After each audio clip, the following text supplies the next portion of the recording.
Welcome to our channel. Visakha మాజీ MP MEV గుట్టు బయటపెట్టిన జైల్లోని బడా రౌడీ.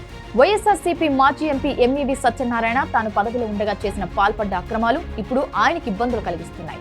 ఎంపీ పదవిలో ఉండగా ఎంఈవి అనేక భూదందాలు, ఆర్థిక నేరాలు చేసినట్టుగా ఆరోపణలు ఎదుర్కొంటున్నారు. అంతేకాక లబ్ధి కోసం తనను తాను కిడ్నాప్ చేయించుకున్నారని కూడా ఆరోపణలు బలంగా ఉన్నాయి. అధికార పార్టీకి చెందిన ఎంపీ తన కుటుంబంతో సహా కిడ్నాప్ కావడం అనేది అప్పట్లో సంచలనమైంది.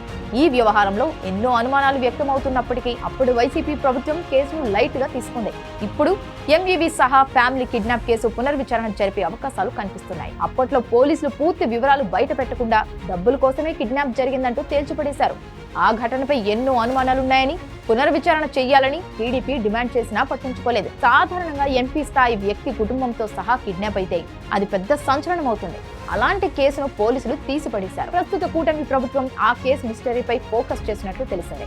పునర్విచారణకు కోర్టు అనుమతి కోసం ప్రయత్నిస్తున్నారు. ఇటీవల ఓ పోలీసు ఉన్నతాధికారి విశాఖ సెంట్రల్ జైలుకు వెళ్లి ఆ కిడ్నాప్ కేసులో ప్రధాన నిందితుడైన అరెస్ట్ అయిన రౌడీ షీటర్ హేమంత్ తో గంటన్నరకు పైగా మాట్లాడినట్లు కూడా వార్తలొచ్చాయి. కిడ్నాప్ అయిన సమయంలో ఎంపీ ఎంఈవితో పాటు ఆయనకు సన్నిహితుడైన స్మార్ట్ సిటీ కార్పొరేషన్ మాజీ చైర్మన్ జి వెంకటేశ్వరరావు కూడా కిడ్నాప్ అయ్యారు.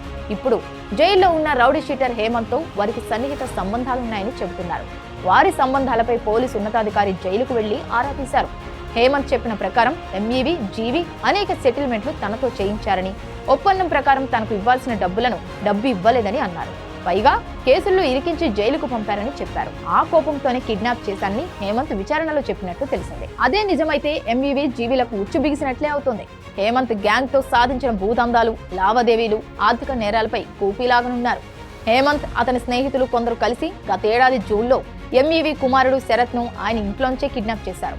తర్వాత శరత్ ద్వారా తల్లి జ్యోతిని, జీవిని అక్కడికి పిలిపించి బంధించారు. 2 రోజుల పాటు చిత్రహింసలు పెట్టారని వార్తలొచ్చాయి. దీంతో వారు అప్పటికప్పుడు 1.70 కోట్ల రూపాయల సొమ్ము సమకూర్చారు. వాటిలో 40 లక్షల రూపాయల నగదు హేమంత్ సన్నిహితురాలికి పంపేందుకు ప్రయత్నించగా ఆమె తిరస్కరించినట్టు తెలిసింది. జీవి ఆమెకు ఫోన్ చేసి రియల్ ఎస్టేట్ లో హేమంత్కి ఇవ్వాల్సిన కమిషన్ ఇది తీసుకోండి అని చెప్పినట్లు సమాచారం. మొత్తంగా నాటి కిడ్నాప్ కేసును పునర్విచారణ చేస్తే జరిగిన అక్రమాలు గుట్టు వీడే అవకాశం ఉందని భావిస్తున్నారు.